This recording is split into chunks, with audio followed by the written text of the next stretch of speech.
Maxa Fontaine ny anarako enina amby roapolo taona ary talent généralin'ny Bondia orinasa sosialy misehatra amin'ny fambolekazo aty Madagasikara. Inona zany ny mampa orinasa sosialy amin'ny Bondia? Ny olombelona ny ataonay voany foana ny paikady rehetrarehetra ny ataony ny tetikasa rehetrarehetra ataon'ny Bondy. Ny marina fa fambolekazo misehatra amin'ny tontolo iainana, amin'ny fiarovan'ny tontolo iainana fa ho anay ho amin'ny Bondia dia ny olombelona sy ny malagasy zany no tena ampidirinay ampovoan'ilay modèle dia zany mampa orinasa sosialy amin'ny Bondy.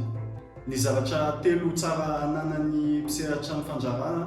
dia voalohany indrindra mahay mahavita tena satria tsy ohatran'ny ny sekoly na ny université io fa ny fiantraikany sy ny vokatra ihany no tena miteny hoe vita ve le tratra ve le tanjony sa tsy dia tsisy olona afaka miteny hoe tsara ny nataonao na ratsy nataonao fa ny fiainana ihany sy ianao ihany no mahavita miteny hoe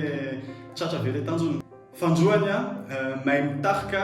satria ny mpandraharaha tsy maintsy manana ekipa miara-miasa miaraka aminy dia le vinan'le mpandraharaha zany tsy maintsy misy olon-kafa koa misehatra amin'io vina io dia tsy maintsy mahavita mizara an'le vina zany ianao satria raha tsisy ekipa manampy anao dia tsisy tanjona tratra mihitsy amin'io. Dia mifampikeliny ny capacité-na adaptation satria ny tontolon'ny mpandraharaha ty Madagasikara dia ohatrany hoe sarosarotra kokoa zany ohatra hoe betsaka ny olana mety mitrango eo dia tsy maintsy voafoana zany ny mpandraharaha aty Madagasikara. Tsy misy ny problème ohatra hoe ny olana ohatra hoe miaraka amin'ny vola, miaraka amin'ny mpiara-miasa, miaraka amin'ny mpanjifa, miaraka amin'ny fournisseur fa tsy maintsy mitsangana foana zany ianao ninona mitrango eo.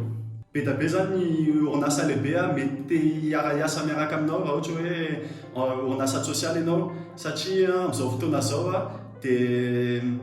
betsaka ny orinasa lehibe mitady fiara-miasa miaraka amin'ny orinasa sosialy satria mba hoe ohatrany hoe manadio ny tenan'zareo